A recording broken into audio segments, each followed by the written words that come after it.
Alright, so the big news today was this announcement. You guys don't know, they announced the Smash World Tour. To be honest with you, it's a pretty cool idea, I think. The fact that the community is getting together to organize something that addresses the desires and the things that they've wanted for a long time, without depending or waiting for other companies or developers to give it to them. A lot of people involved, probably. The big thing is, there are some questions and concerns I have. We'll get to that in a minute. So this happens every time, like, people like Honeybox or, you know, whoever gets in front of a microphone, they're really quick to do this thing where the Nintendo call out, right? Like, why don't you guys support, blah, blah, blah, blah, blah. Most recently, this happened at Summit, right? The big thing is this. I think it's wild that there isn't a moment of self-awareness where a player who more or less is like has become a community icon, who directly profits from platforms and events that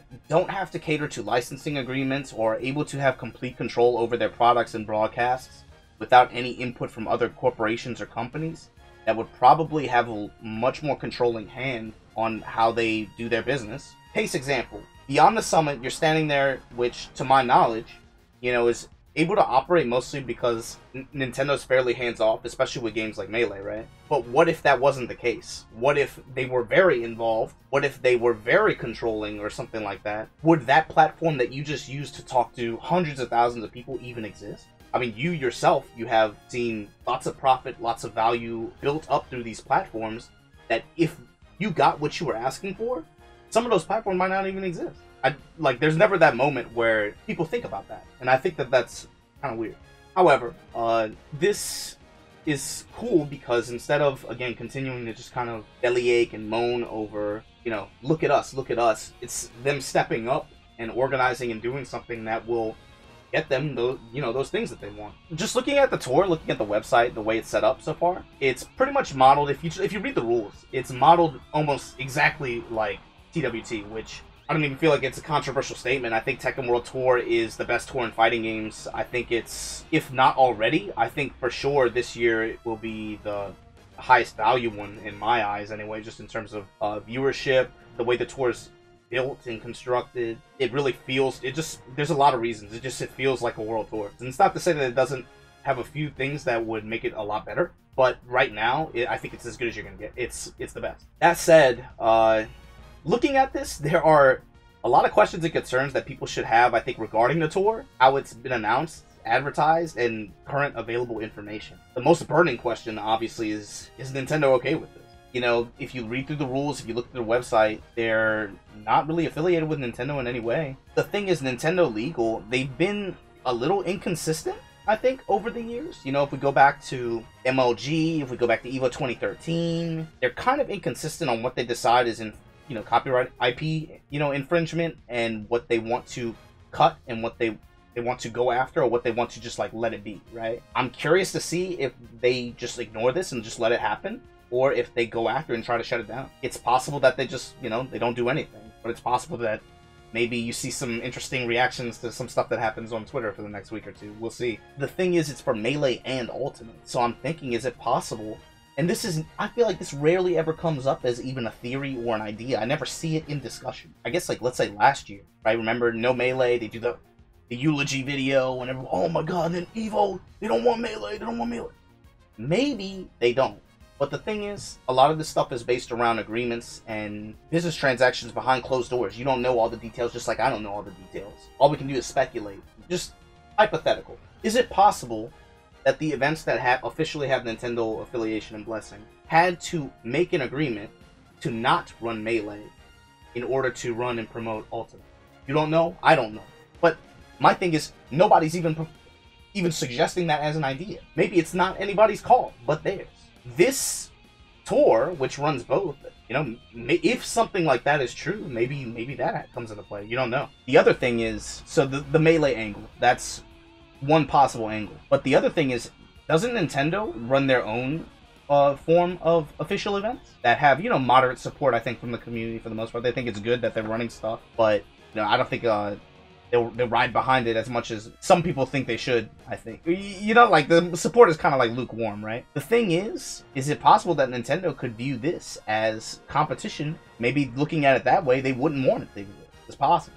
The second question is, again, regarding the prize money, right? A lot of people saw the 250K mark on their initial announcement, and they, 250K combined championships prize pool. And actually, what I think is really cool about this is, if you look, the way their prize pooling is structured. So $125,000 is of a fixed prize pool, right? If I'm understanding this correctly. There's actually, like, it's separated. There's another variable prize pool where, and here's the issue where I brought up, like, with available information and how it's been advertised. Where does this money come from?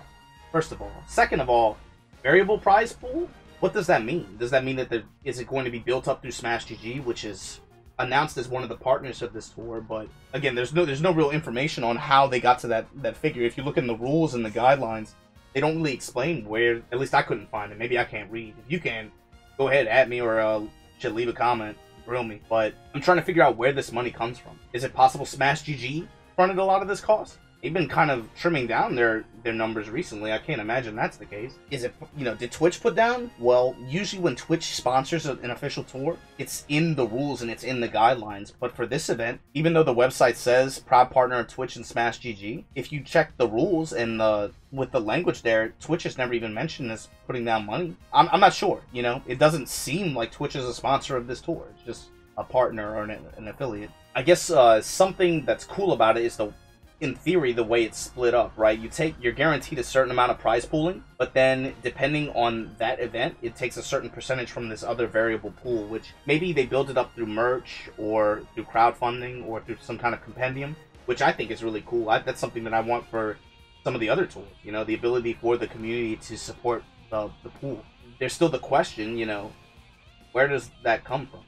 I'm not even trying to come off as like a negative Nancy or anything like that, but like it's a pretty relevant question, I think, especially given promises or even like Battle of the East, right? These communities are no strangers to big promises of big money, and then people just don't get paid for whatever reason, right? That's not that weird. Obviously, there's some big names involved in this, with Super Smash Con being one of them. EGBC, you have to have a little bit of faith there, but I don't think it's an unfair question to ask that. This brings me to my third point, is like the events too, right? EVO, which, because Super Smash Con is involved with the planning of this, I have to imagine that they probably view EVO as a competitor.